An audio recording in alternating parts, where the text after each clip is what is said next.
دوباره سازمت وطن، دوباره سازمت وطن، بغیشت جان خیشتن. ستون زنم به سقف تو، به استخوان خیشتن.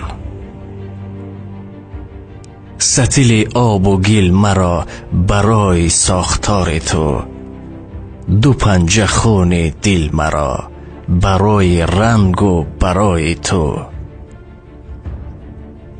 برای در چهار سو نوشتن شعار تو، برادری برابری، برابری برادری.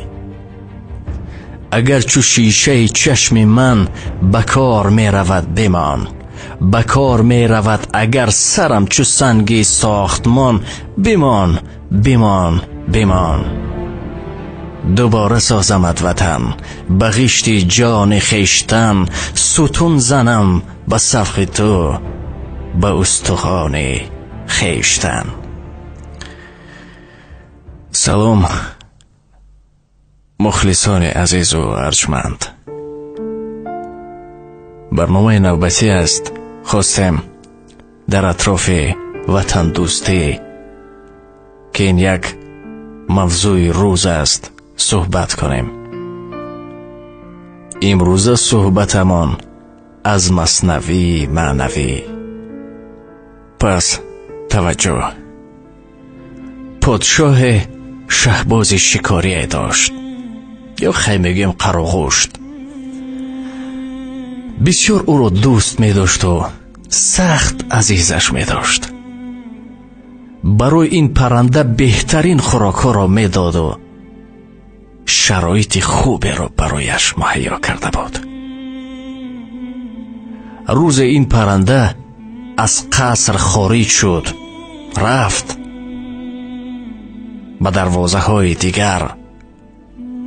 ناگه در یک خانه پیرزن تا چشمش به آن پرنده زیبا افتاد.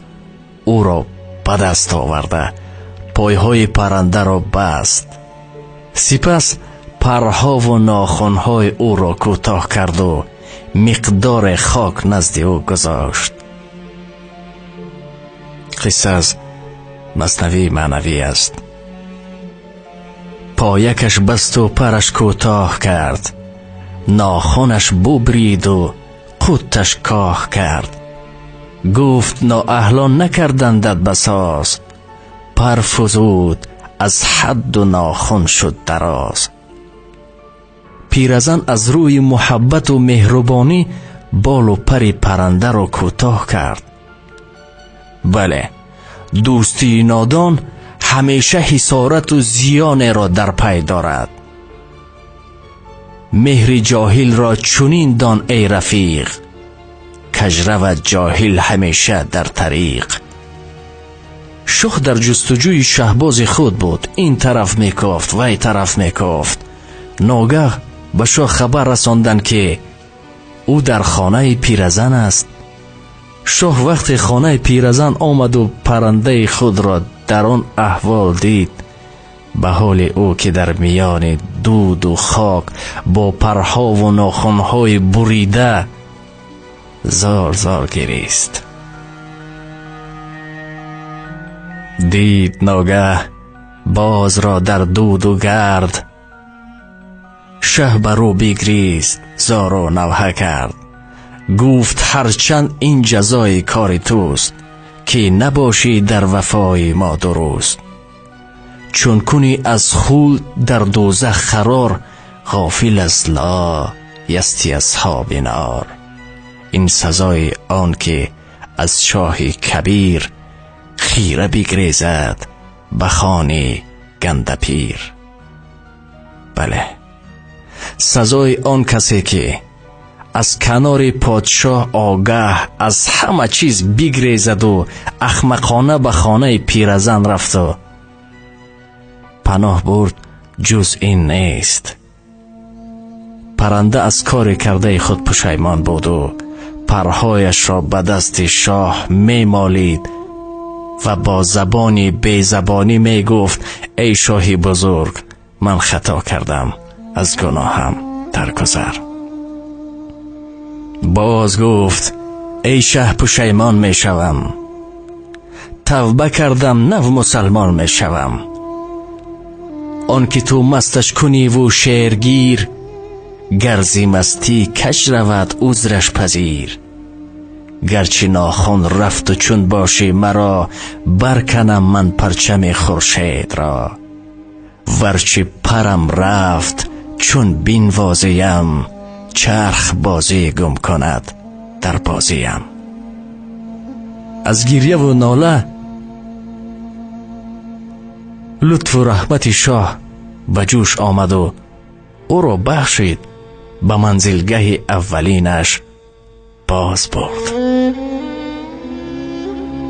بله، جایگاه اصلی انسان نیز فردوسی بر این بوده، باید در محیط بسر برد که تنها در آن خوبی و زیبایی و محبت و مهربانی حکم فرما باشد. ولی متاسفانه انسانها خود را به بدی و زشتی ها آلوده کرده، بال و پر را که آنها را به عالم معنویت میرساند میشکنند. باید انسان پیوسته کوشش کند تا آن جایگاه از دست رفته خود را دوباره دریابد.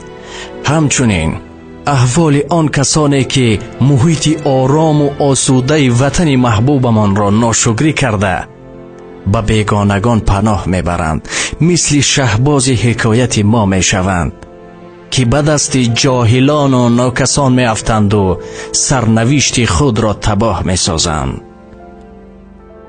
این بود حکایه امروزه از مثنوی معنوی.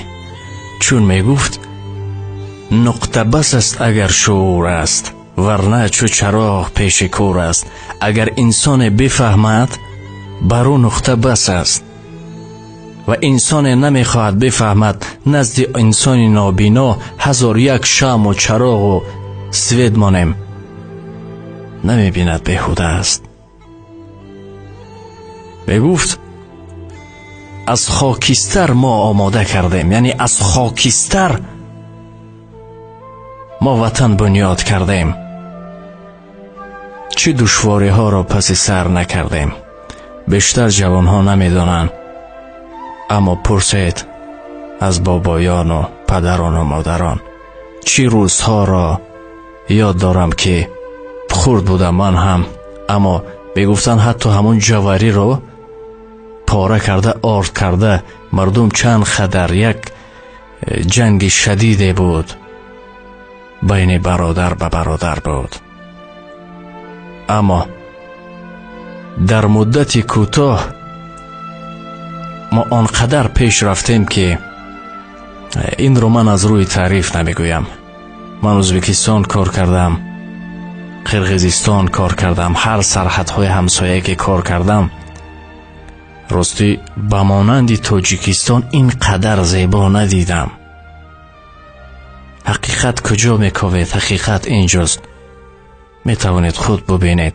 و حتی دوستان داشتم که شوخی میکردن، میگفتن خودی اگر دوشنبه شهر رو بگیریم دومی دوبای، بله، آرام و آسوده زندگی میکنیم. این آرزوی هر نفری هست که در کشورشان جنگ است.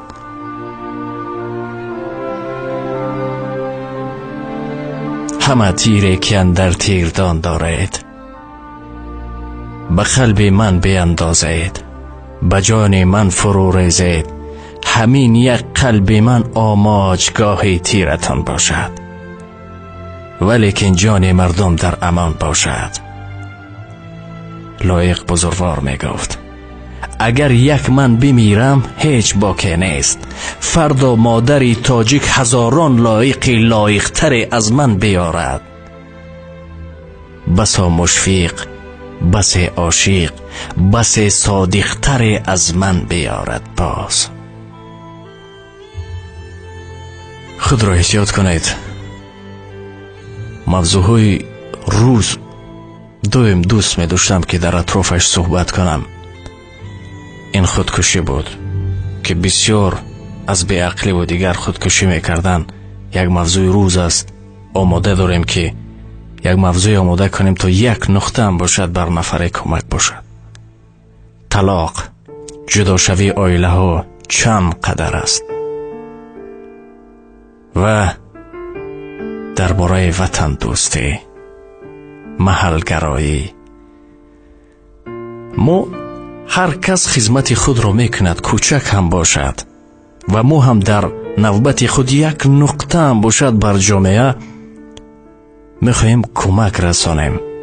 هر کس با مهارت خود، کسی یگان امارات میکند، کسی با سخن، کسی با یک رفتار، کسی با یک مهارت دیگر، هر کس به قدر توانایی خود. با این خاطر دل را غلام عقل کنید، نه عقل را غلام دل. دل هر چه میخواهد، بدن عقل که به کار در آمد پشیمانی میارد. خود را احتیاط کنید. شما را دوست می‌دارم. تا برنامه دیگر، خداحافظ.